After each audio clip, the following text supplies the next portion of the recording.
Hi West Fairbanks, this is your representative Rep Carrick, serving House District 35 and our whole community of Fairbanks in the interior. I'm so glad to be joining you today for my third Fairbanks Fireside chat and talk to you a little bit about what's going on down here in Juneau as we approach the very end of the session, and tell you a little bit about what's gone on throughout the duration of this legislative session. Education has been a very big topic this year. For context, years of flat funding has left our school district in Fairbanks with about a $28 million deficit for this coming school year. That underinvestment has increased class sizes and reduced services across our borough and across the state of Alaska. Without action by the legislature, this shortfall has led to the Fairbanks School District and School Board needing to close schools for this upcoming year. It's certainly not an outcome that I was hoping for, and what was needed to fill that budget shortfall and make our district whole was approximately a $1,400 increase to our education funding formula, the base student allocation. We started session this January with hanging over our heads the need to override the governor's $87 million veto of education funding from last summer. The House worked in a weeks-long effort to pass bipartisan, comprehensive legislation to address several of the major issues with Alaska's education system. We worked to ensure that local control of charter schools would be maintained, while also expanding charter school provisions in Alaska state statute. We worked to increase funding for the Alaska Reads Act and to fund this mandate on our school districts. We also included money to make transportation for pupils across the state whole, and then of course to increase our base student allocation. The compromise number the legislature came to back a few months ago was $680, approximately half of what Fairbanks needs, but still the largest one-time BSA increase in the state of Alaska's history. Despite all of the hard work that went into passing that comprehensive legislation, the governor vetoed Senate Bill 140, and we failed to override that veto by just one vote. The budget that passed the House in early April for this coming year includes a further one-time $680 funding increase to the base student allocation outside of the regular funding formula. While this is a band-aid for the upcoming school year and doesn't overall fix the problems we have across their state with our education funding, raising the BSA remains one of the highest priorities that I have throughout the end days of this session. And a final note on education is that many folks have already heard, but a recent Superior Court judge decision from Anchorage struck down many of the components of our correspondence school system.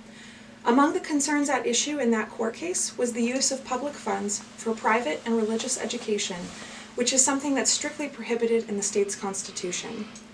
That case is now being appealed at the Alaska Supreme Court, and the case has cast a cloud of uncertainty over our coming school year and how correspondence families will navigate this very challenging and difficult situation. Before the session is over, I absolutely support our legislature continuing to work on this issue as well as the many other issues we addressed in our comprehensive legislation earlier this session. I want to say that I'm here for the families and the students of our district, and I'm always open if you have questions about the ongoing status of any of this work. One of the things I'm very pleased to report about is that my bill to require insurance companies to cover up to 12 months of contraceptive coverage for Alaskan women has passed the House with a strong bipartisan vote of 29 in favor to 11 opposed. House Bill 17 is a simple insurance fix that helps conform Alaska to federal law and allows for Alaskan women who live or work in our rural or remote communities, or who are just busy with hectic everyday lives, to get the prescriptions that their doctor prescribes to them and pick those up at the pharmacy counter. This bill has passed out of its first committee of referral in the Senate and is now in its very last committee of referral before heading to the Senate floor, the other body, for a vote. Once that takes place, there will potentially be a vote to concur with that legislation on the House side, and then the bill would be sent to the governor's desk for his signature or approval. This bill is nearly a decade in the making, and we hope that we can get this important piece of legislation through its last few hurdles and into law potentially this year. The primary legal obligation of the Alaska State Legislature each year is to pass an operating budget.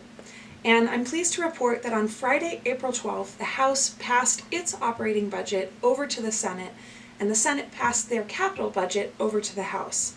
This switch of the two main budget documents has been a long time in the making and hasn't happened for a large number of years.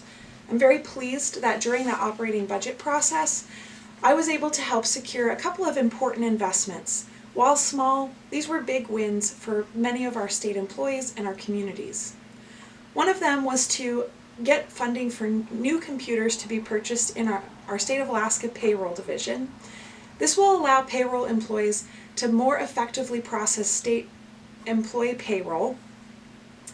And I also helped to secure a $5 million grant for the Alaska Travel Industry Association, which is the main mechanism for helping to promote tourism across our state.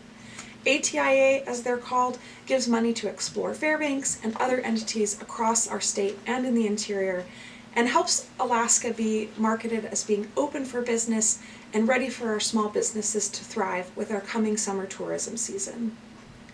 On the Senate side, I worked closely with our Interior delegation members, including Senator Click Bishop, our own senator, to help get important investments in deferred maintenance funding for the University of Alaska Fairbanks.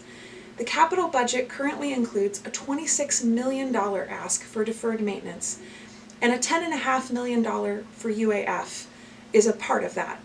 There's also an additional $5.6 million capital investment in the proposed UAF University Park Child Care Center.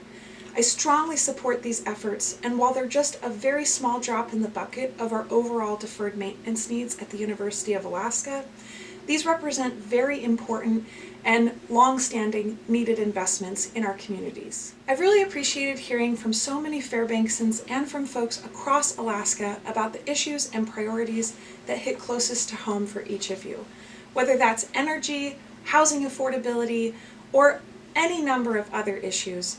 I want you all to know that I am listening. I read every email that comes into my inbox. We have a great staff here in our building, and I have great staff working in my office who are ready to respond to your phone calls and pass any inquiries or questions along to the relevant departments or other stakeholders. As we head into these last days of session, things can sometimes move very quickly through the process, and I want you to know that my office remains open and here to answer any questions you have about ongoing issues with education, the budgets, or otherwise. Feel free to reach out to my office anytime. You can subscribe to my weekly e-newsletter called the Carrick Capital Connection. This week we'll be doing our 64th edition, so we send them out once a week on Friday mornings. You can also reach out to my office through my email at rep.ashley.carrick@akleg.gov, or by calling our office number at 907-452-6084. You can also follow me on social media at Rep Carrick on YouTube, Facebook, Instagram, and Twitter. I really hope to hear from you no matter how you choose to reach out. I look forward to seeing you when I get home from session, hopefully in late May and not any later than that, and sharing a great summer with all of you. Thank you so much for tuning in to this Fairbanks Fireside Chat, and see you soon.